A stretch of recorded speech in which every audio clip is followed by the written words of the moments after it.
I can't get too aggressive as far as how I want to splash it out. So maybe I'm not going to open up the face as much. All depends on the bounce that you use too. So what's the bounce in your clubs? 8 degrees. Perfect. So that's going to be good enough right now to deal with that little bit of firmer sand. I use 10 degrees of bounce, so it's going to be right about the same, but same thing. So really what you want to picture here is that you're just utilizing that bounce kind of like we did on the chips to really dig into the sand and pop that ball out. So for this middle shot, open it up, a decent amount to make a confident enough swing at it to give me a little bit more room for error. You dig in, and like you said, pick out that spot about an inch behind. Now here, if the sand was a little bit fluffier and we have that room to work, I would hit a little bit further behind it and try to get that ball to run more, but now I'm going to hit a little bit higher and try to get a little bit more spin up.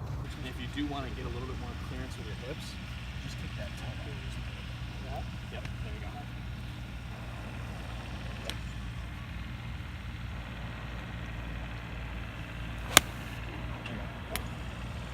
That's going to come off a little bit more right. Because now, what that's doing is when you have your foot back like this, now your whole body's going to tend to swing over the top to square that back up. Which now square is pulled way to your left. So if you have your feet square to your target, and you just flare out that toe, your hips aren't being thrown out of it. Your hips are still square to your target. Okay. So your hands are going to come through square to your target. Try it one more time, we'll work on that again. I want to use a sand wedge, something a little bit higher lofted.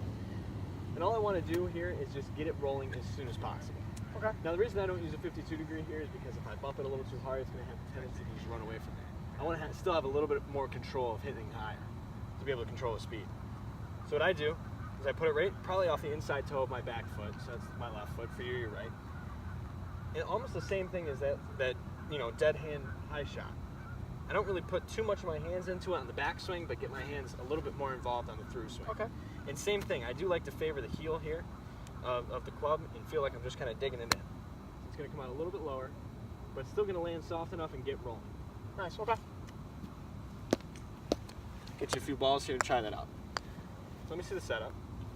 Off the back foot. Not necessarily, see, right here you're a little bit off the outside part of your back foot. I want you right off the inside part of your back Like foot. that? Yep. Okay. You can still almost open it up just a touch. Because you are off your back foot, it is going to come out a little bit lower. And then same thing, favor that heel a little bit on the way down. I've been looking at these drivers. Too much. A little too much, but see how it is lower? Yeah, it's definitely lower than the other one.